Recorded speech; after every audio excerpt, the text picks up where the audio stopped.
오늘 만두 이야기는 하나의 사건과 두 개의 시선에 대해서 얘기하고자 합니다. 노동조합이 세 개로 나뉘었다는 것은 무엇을 의미할까요? 현실을 있는 그대로 받아들이는 자세는 사실을 왜곡하거나 내가 원하는 대로 해석하는 오류를 막아주기 때문에 아주 중요한 태도입니다. 또 모든 사실이 진실을 드러내는 것이 아니기 때문에 맥락을 살피려는 노력도 중요합니다. 최근 만두노조와 사측의 고용안정위원회를 보면서 하나의 사건과 두 개의 시선에 대해서 새삼 느끼게 됩니다. 외주는 사측의 배타적인 권한인가라는 질문을 던집니다. 평택공장 양산으로 알려졌다가 슬그머니 협력업체인 JD테크에서 생산 중인 CFM 캘리퍼도 그러하고 IDB가 제대로 작동하지 않을 경우 이를 대비해서 보안 부품으로 알려진 RCU 라인도 평택공장 생산을 추진했다가 멕시코 공장으로 변경된 것으로 알려졌죠. 이처럼 이에 대한 시각이 과연 노조마다 다른지 정말 궁금해지는 겁니다. 조합원 동지들끼리도 설마 이걸 다르게 해석할까요? 만두노조와 사측이 협상하는 이 전사고용안정위원회를 지면을 통해서 살펴보면 마치 사측은 이 외주 추진이 노동조합과 상관없이 사측의 배타적 권한으로 이루어진 것처럼 인식하는 듯한 느낌을 지울 수 없습니다. 이 후속 차종, 그 다음에 해외 물량일지라도 그로 인해서 고용 문제가 있다고 생각이 되면 전사고용안정위원회에서 다뤄야 되는 문제입니다. 국내 공장에 우선 설치한다는 것, 우선 라인을 깐다는 것이 이 고용안정위원회 기본 취지입니다. 그러지 않을 경우는 노사가 이야기를 해야 된다, 협상을 해야 된다, 이런 얘기죠. 또 하나는 이 노조가 왜 달라야 되는지 이것도 하나의 사건의 또 다른 시선이 될 수 있습니다. 2012년 직장 폐쇄 후 만두노조는 대립적 노사관계를 끝낸다. 그래서 노사 상생을 얘기하고 정치적 권리에 대한 거리감을 드러냈습니다. 그리고 10년이 훌쩍 지난 지금 만두노조는 귀하게 정치적 권리를 담았을 뿐만 아니라 쟁의 행위에 대한 거부감도 많이 드러냈죠. 물론 만두노조 조합원 동지들은 압도적 찬성으로 쟁의 행위를 결의함으로써 금속노조 만두 지부와의 차별성도 많이 흐려졌고 예전의 모습을 찾아간다고 예전 단일노소 모습을 찾아가고 있는 것으로 보여집니다. 만도세노조는 쟁의행위 찬반 투표를 한 적이 없어서 상대적으로 시각 차이가 좀 있는 것으로 여겨집니다. 분명한 것은 이 애초 단일노조 시절에도 조합원 동지들이 모두 하나의 생각으로 똘똘 뭉쳐있지 않았다는 점이죠.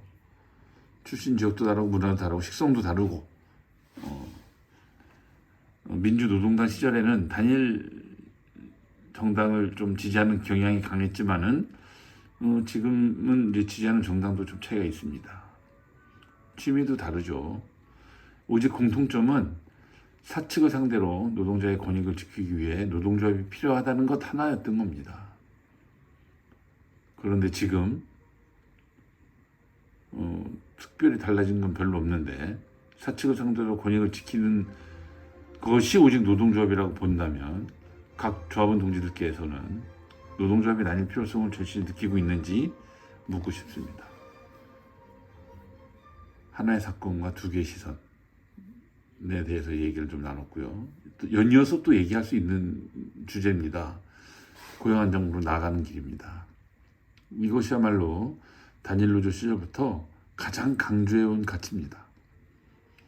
만두노조 역시 2012년 직장 폐쇄 당시에 고용 안정을 가장 중요한 가치라고 외쳤죠. 그리고 10년이 흐르면서 과연 고용 안정이 이루어졌다고 생각하는지 자문하지 않을 수 없습니다.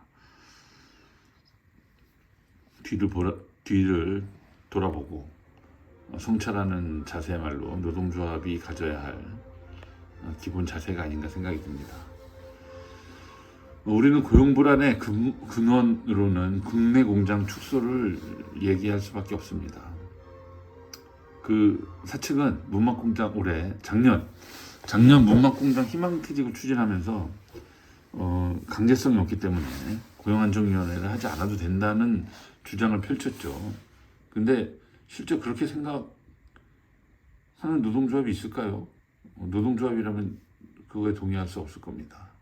그러면 고용 안정으로 나가는 길은 무엇일까요?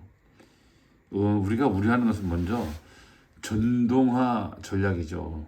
전동화를 위주로 운영하겠다. 근데 그렇게 되면 기계식 부품과 기계식 라인에 대해서는 축소나 외주 추진이 예상되는 겁니다. 평택에서 드러난 것처럼 신차종과 신제품에 대해서도 그냥 일방적으로 외주를 추진할 수 있다는 것이 예상됩니다. 또 실제 그렇게 해왔고, 더군다나 IDB2 가공 같은 경우도 외주 추진 업체에서 외주 추진 업체로 외주 추진한 것으로 드러나고 있죠. 이런 식이면 2, 3년 내에 기능직 조합원 수가 대폭 감소하면 국내 공장에 극단적 출소가 불가피해 보입니다. 흔히 얘기 나오는 그 소문도 가능성이 있다, 이렇게 보여지는 겁니다. 공장이 하나로 통합된다거나 뭐 이럴 수도 있는 거겠죠. 그래서 우리는 올해는 조합원 동지들끼리 단결하는 것이 우선이겠다라고 생각하는데, 한번 볼까요? 지금은 이제 평균 근속이 25년이 넘었을 겁니다. 평균 나이도 50세가 넘었을 것으로 보이는데, 사측 입장에서 보면 국내 공장 몸집을 가볍게 하는 게 좋습니다. 우선 예를 들어 표현하면 만성 질환이 가득한 공장입니다. 구닥다리 공장. 이런 건 줄여야겠죠.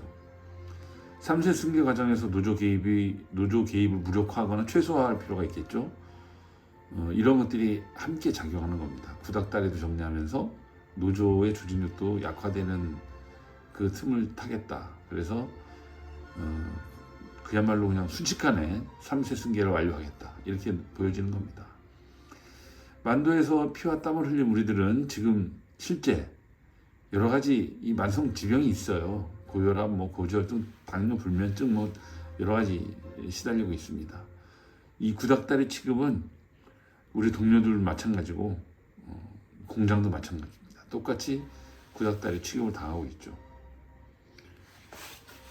하나의 사업장에서 다른 사람 나만 고용 안정되면 문제 없다라고 생각할 수 있는데 그건 가능하지도 않습니다.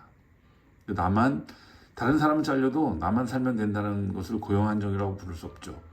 그 순간 나에게로 그대로 돌아오는 것이 이 본질입니다. 하나의 사업장에서 고용 안정은 모두 이루어져야 되는 과제지 노조에 따라 달라질 수 없다는 얘기죠. 사측 역시 노조를 차별하고 싶어도 할 수 없습니다. 왜냐하면 부당 노동행위 논란이 이루어질 게 뻔하고, 또 다른 노조의 거센 반발에 직면해야 되기 때문에 고용 안정 과제는 노조가 다르다고 차이가 없다는 얘기입니다. 10년이 지나서 우리가 새로운 사실을 다시 한번 우리한테 깨닫게 해주는데, 노동조합은 조합원 동지들이 필요에 의해서 생긴 게 아니고 새로운 노조를 설립한 사람들의 필요에 의해서 생겼다는 겁니다. 조합원 동지들이 새로운 노조를 필요로 한 것이 아니라는 얘기입니다. 또 노조가 다르니까 알아서 하자라는 동지들이 별로 없습니다. 동지들은 노조가 다르지만 함께 할 건 함께 하자고 주장하고 있는 겁니다. 얘기하고 있습니다. 동지들의 얘기는 분명합니다. 더 이상 외주 그냥 함부로 합의하지 말자. 노조가 달라도 싸울 땐 같이 싸우자. 이거죠. 그래서 올해는 조합원 동지들끼리 먼저 단결하는 한 해를 만들면 좀 더 고용 안정의 길로 나가지 않을까 생각됩니다.